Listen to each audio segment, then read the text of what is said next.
Hello everyone and welcome to another Claude tutorial. Today we're going to learn how to connect Supabase with Claude. We're going to go straight to the point. Before we do that, make sure you like the video, subscribe to the channel. It helps tremendously to create new content, so thank you very much in advance. And let's get started. So all we have to do is to log into Claude. Then we're going to click Customize from the left-hand side.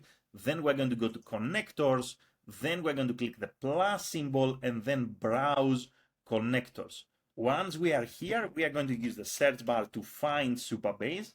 We are going to select Supabase, and all we have to do is to click Connect on the top right hand side, and that's it. Once we log in, then that's how we link Supabase with Claude. Now, before you begin, you can have a look under Tools. These are all the functions that Claude can perform together with Supabase: list organizations, get organization, and a bunch of other things. And once you link Supabase with Claude, then you can ask Claude how else it can help you to work with this tool.